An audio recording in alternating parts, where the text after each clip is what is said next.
We'll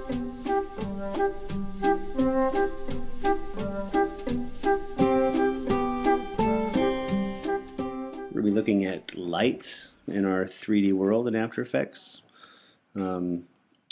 Starting off with our first comp in this exercise project, I have the cube that we looked at before about how to build a cube, and then I've animated it with a null.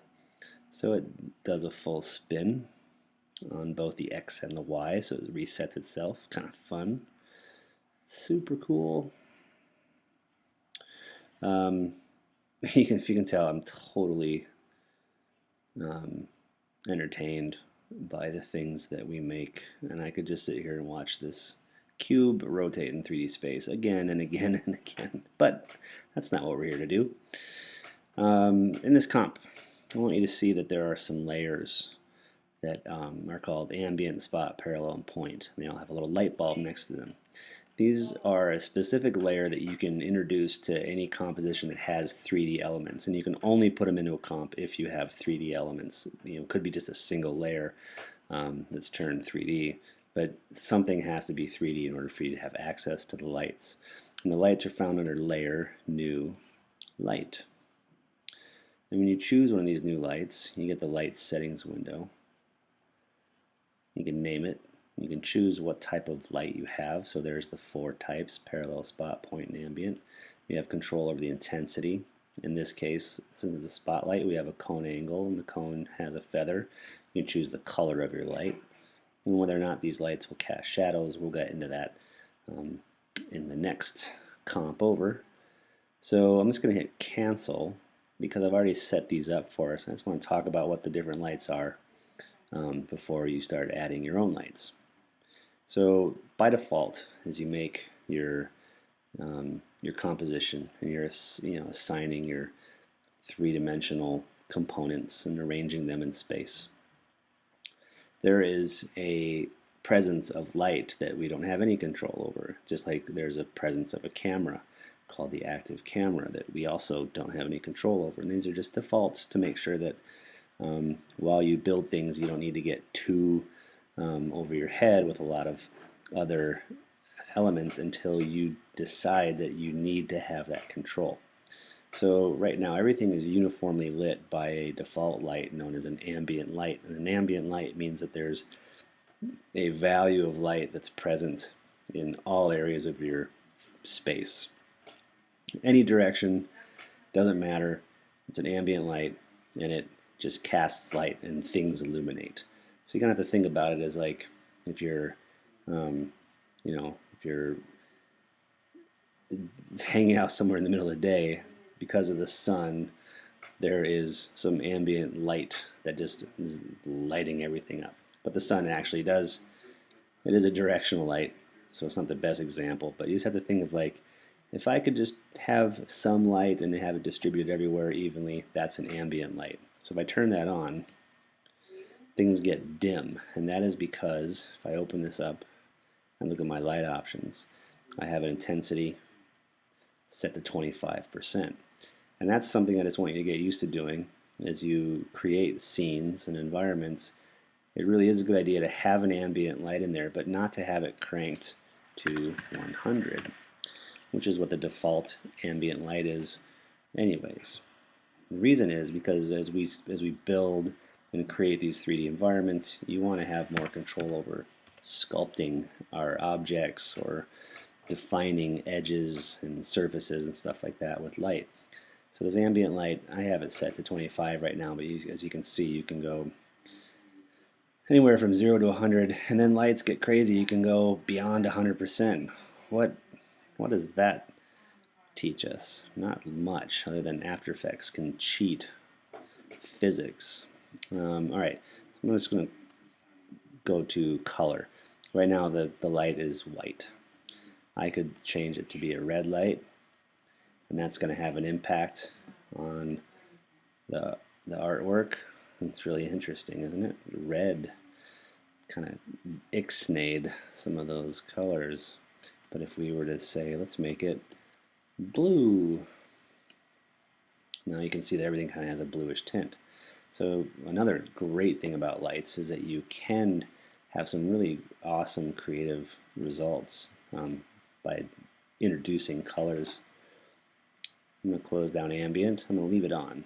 Nah, screw it, I'll turn it off. So notice when you turn it off, it goes back to the default invisible ambient light at 100%.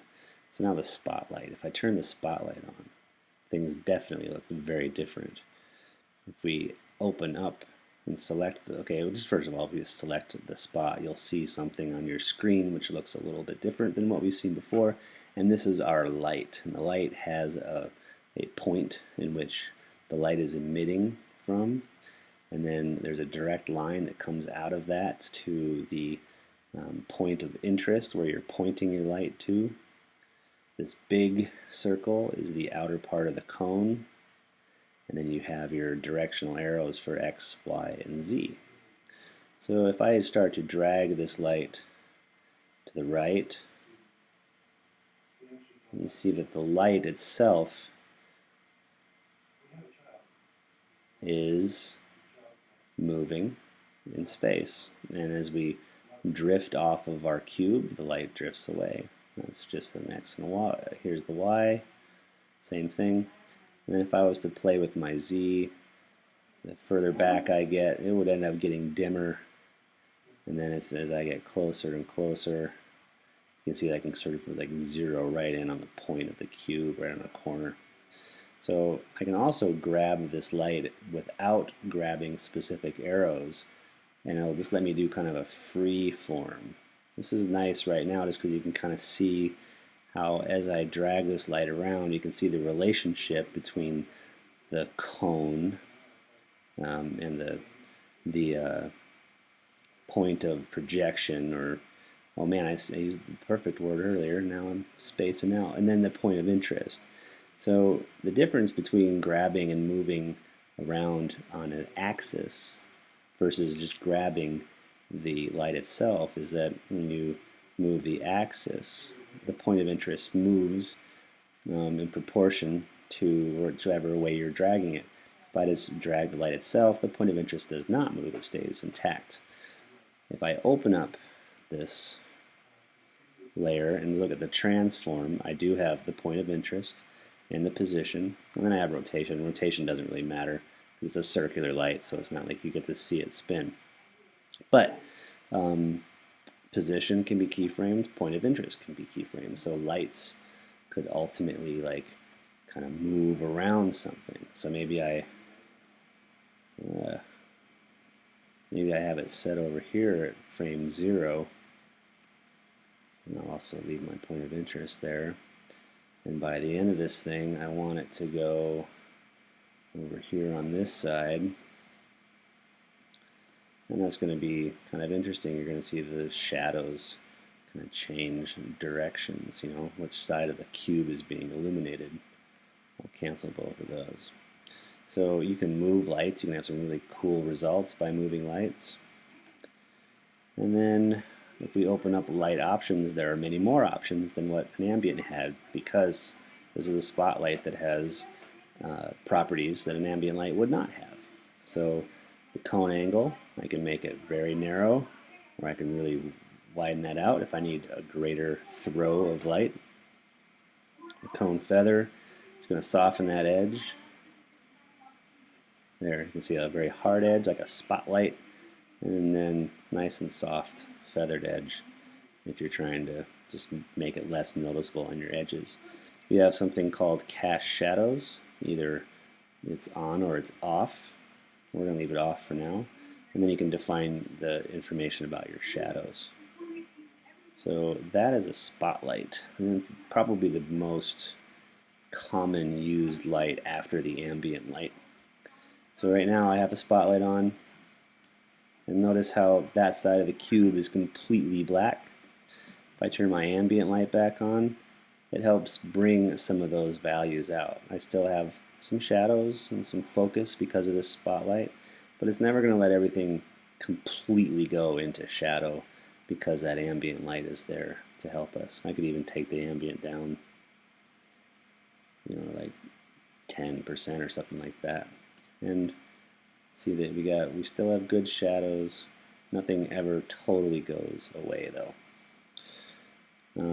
Alright, the parallel light I call like the God light, because it doesn't matter how far or close this light is from our object. It's like omnipresent, but it is still directional. So it's not like an ambient light where it's omnipresent and going in all directions.